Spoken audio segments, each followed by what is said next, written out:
Tamil Nadu election results గురించి present CM గురించి మీకు తెలిసే ఉంటుంది. నేను మీకు అయినా పార్టీ స్టార్టింగ్ నుంచి చెప్పి లేదా హిందువులు మేల్కొన్నారు, సనాతన ధర్మం గురించి మాట్లాడారు, అందుకే ఇలా అయిందని ఇన్స్పిరేషన్ స్టోరీలా చెప్పి బోరైతే కొట్టించాను. సో ప్రజెంట్ జరిగిన దానికి జనరల్ పబ్లిక్ రియాక్షన్ ఏంటి అనేది చూద్దాము.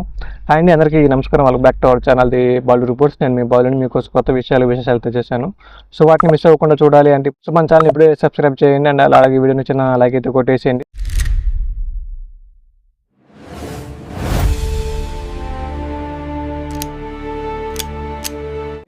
సో మన ఇండియాలో 2 జాబ్స్ చాలా ఈజీ. ఒకటి క్రికెట్ టీమ్ని సెలెక్ట్ చేయడం, 2 పాలిటిక్స్కి అడ్వైజ్ ఇవ్వడం.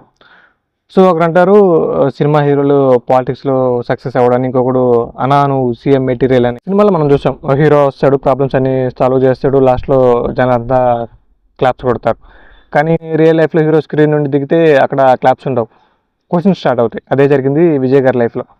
తమిళ సినిమాలో Thalapathy mass, class, fans craze అన్నీ టాప్ లెవెల్లో ఉంటాడు. బాక్స్ ఆఫీస్ దగ్గర రికార్డులు బ్రేక్ చేస్తాడు, లైఫ్ చాలా స్మూత్గా నడుస్తుందని అందరికి అనిపించింది. కానీ ఒక స్టేజ్లో ఆయన ఒక సైలెంట్ డెసిషన్ తీసుకున్నారు. సో ఈ వీడియో ఇక్కడి వరకు చూసారంటే మీకు నచ్చిందని అనుకుంటున్నాను. సో ఇప్పుడు మన ఛానల్ని సబ్స్క్రైబ్ చేయండి అండ్ ఈ వీడియోని చిన్న లైక్ అయితే కొట్టేయండి. స్క్రీన్లో హీరోగా ఉండడం సరిపోదు, బయట కూడా చేంజ్ తీసుకురావాలి. అప్పుడే స్టార్ట్ అయింది ఒక కొత్త జర్నీ, పాలిటిక్స్ అనే గేమ్.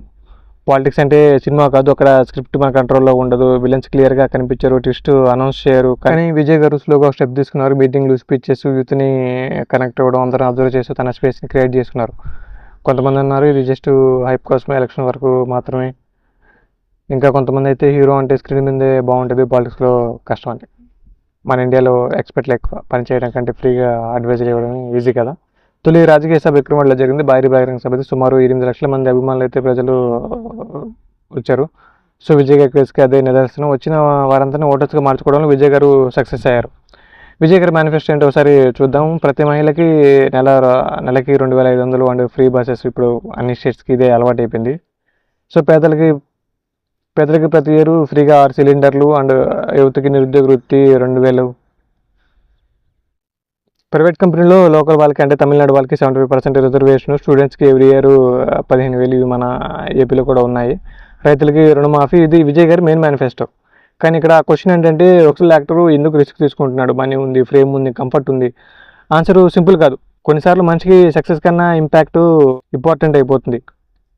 కానీ ఈ జర్నీ అంత ఈజీ కాదు. పాలిటిక్స్లో ఒక రాంగ్ వర్డ్ అయితే అది కాంట్రవర్సీ అయిపోతుంది, ఒక రాంగ్ స్టెప్ అయితే అది ట్రోలింగ్ అయిపోతుంది, ఒక సైలెన్స్ కూడా డౌట్గా మారిపోతుంది. ఫ్యాన్స్కి ఆయన ఒక హీరో, అపోజిషన్కి ఆయన టార్గెట్, న్యూట్రల్ పీపుల్కి ఆయన క్వశ్చన్ మార్క్. ఇది ఒక సినిమా కాదు, ఇంటర్వెల్ లేదు, రీటేక్ లేదు. తమిళనాడు మొత్తం ఓటింగ్ షేర్లో ఎంజీఆర్ గారికి 30% ఓటు షేరింగ్ వస్తే 40% షేర్ ఓటు అయితే వచ్చింది. అది మంచి మూవ్ అని చెప్పాలి. ఓటింగ్ 40% వచ్చినా 100% సాటిస్ఫై చేయాలి, లేదంటే మళ్ళీ నెక్స్ట్ ఎలక్షన్ టైంకి బ్యాక్ ఫైర్ అవుతుంది. కానీ ఈ స్టోరీ ఇప్పుడే స్టార్ట్ అయింది. క్లైమాక్స్ ఏంటి, అది హిట్ ఆఫ్ ఫ్లాపా, అది టైం డిసైడ్ చేస్తుంది. కానీ ఒకటి మాత్రం క్లియర్, స్క్రీన్లో హీరో గెలవడం ఒకటి, రియల్ లైఫ్లో పీపుల్ని గెలవడం ఒకటి, అది వేరే లెవెల్. సక్సెస్ ఉన్న మనిషికి కూడా కొన్ని నైట్స్ సైలెంట్గా ఉంటాయి, నిద్ర పట్టదు, నేను ఇంకా ఏం చేయాలి అనే డౌట్ వస్తూనే ఉంటుంది. ఆ డౌట్కి ఆన్సర్ అంత ఈజీగా కూడా దొరకదు పాలిటిక్స్లో. కానీ ఇక్కడ అప్రిసియేషన్ కాదు, ప్రెజర్ ఎక్కువ ఉంటుంది. ఫ్యాన్స్ లవ్ ఒకటి, పబ్లిక్ ఎక్స్పెక్టేషన్స్ ఒకటి, అపోజిషన్ క్వశ్చన్ ఇంకొకటి. వీటి మధ్య ఒక మనిషి జర్నీ అంత ఈజీగా అయితే నడవడు.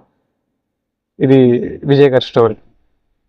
తర్వాత విజయ్ నెక్స్ట్ సీన్ ఎలా ఉంటుంది అండ్ నెక్స్ట్ ఎలాంటి ప్రాబ్లం ఫేస్ చేయాల్సి వస్తుంది, విజయ్ గారు కూడా అందరిలాగానే మారుతాడా అని చూడాలి. సో వాటి గురించి నెక్స్ట్ వీడియో అయితే మాట్లాడుకుందాం. సో మరి కొన్ని స్టేట్స్లో కూడా రిల్స్ అయితే వచ్చే, వాటిని కూడా లుక్ వేసేద్దాం. బెంగాల్, అస్సాం, పుదుచ్చేరిలో బీజేపీ గెలిచింది అండ్ కేరళలో కాంగ్రెస్ గెలిచింది. సో వీటి గురించి కూడా ఒక వీడియోలో మాట్లాడుకుందాం. సో మీరైతే ఈ వీడియోని లైక్ చేయండి అండ్ మన ఛానల్ అయితే సబ్స్క్రైబ్ చేసుకోండి. అండ్ నేను మీ బాలుని నెక్స్ట్ వీడియోలో మళ్ళీ కలుద్దాం. Thank you for watching. జై హింద్.